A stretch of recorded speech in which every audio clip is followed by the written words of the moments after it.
So, Tony, what do you make of today's news that the council have started to put Northampton Town Football Club into administration? Well, I'm glad that it's an alternative to the winding up petition taking us into liquidation. And, I did ask the council last week to object to that winding up petition. So going that next step and putting an administration order, I guess, will at least buy us time, and it'll also give us a chance to see if there are any other rescue plans available other than simply hoping somebody will come in and purchase the club, another rich man coming in, buying from a rich man, and really not resolving the fundamental issues of how community clubs should be run. Was it a surprise to you, because obviously there was a lot of speculation in the media that today would be the day that Kelvin Thomas's takeover is announced, and then it was almost a bite out of the blue, if you like?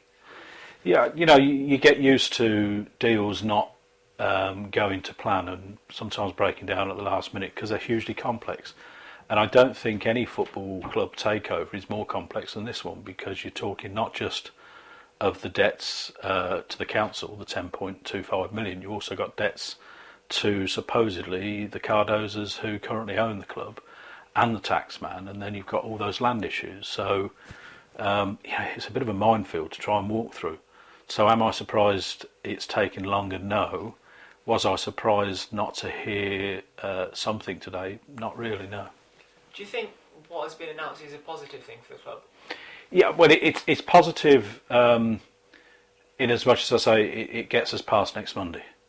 That's all. I mean, you've got staff working for no wages at the minute, and you've got a situation where creditors are not going to wait forever for their payments. So I think we've got a window which doesn't extend beyond the end of November to find a solution.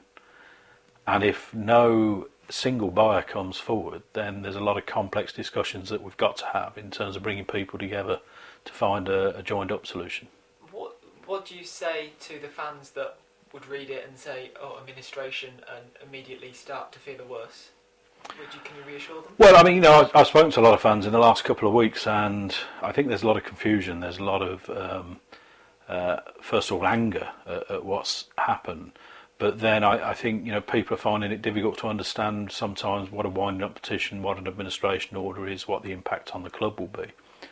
And I think they have to put some faith in the Supporters Trust, who have engaged legal professionals, engaged people who know about company law, to say that at the minute everything's being done as it should be to try to buy us time and to try to put together a package that is sustainable.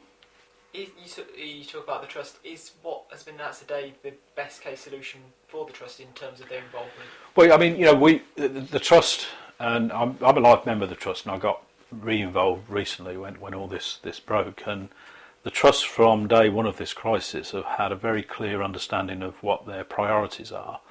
The first is to make sure that the club is sold to people who have the right interest of the supporter base and the history of the club in their hearts.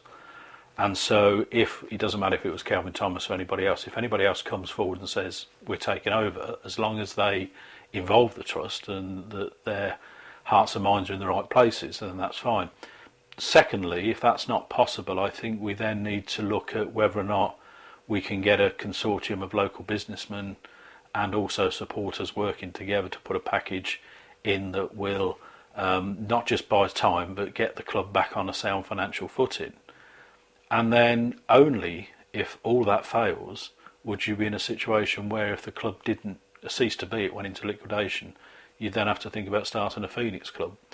So that's a transition from what I think most people felt to be most likely, which is somebody coming and buying, to the club going out of existence and the need to start a Phoenix club. I somehow think with this one it's going to land somewhere in between. How realistic would you say, without going into liquidation, would a Northampton Town Football Club run by the Supporters Trust be? Well, there are models, and I think the models are becoming more and more sophisticated. I don't think anybody believes anymore that simply fans putting their hand in their pocket, getting a few quid out, is enough to sustain a professional football club within the English League. Much as that would be nice to think, but players' wages are too high, there's too much at stake, and cash flow is always an issue. But I think if you look at clubs like Wycombe, you'll find that you've got local businessmen who have got money that they can put in to support a local club, who, if they work with supporters, can put together a model which is still supporter involvement, still supporter run, but it's just that some of those supporters are putting in more money than others.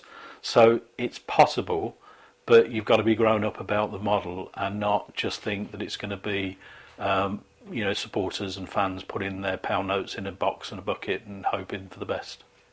And the biggest question on people's lips, in your opinion, will Northampton Town Football Club exist in this capacity come this time next week? Yes. And yes, there is a bit of hope in there for me. I'm being positive. I can't see it's in anybody's interest to take the club into liquidation. It's not in the Borough Council's interest because they'd lose their 10.25 million. I don't even think it's in David Cardoza's interest, even though people won't necessarily at the moment care much about what his interests are. But I think also you've got a lot of people fighting, and you've got a lot of unity. And there's, the team have been brilliant, the staff have been brilliant, supporters have been brilliant. We've now started to get people coming forward with potential investment. So I'm going to be positive, and I'm going to say yes, it will exist. I can't tell you how and who will own it, but we're all fighting to make sure that we don't have to start again.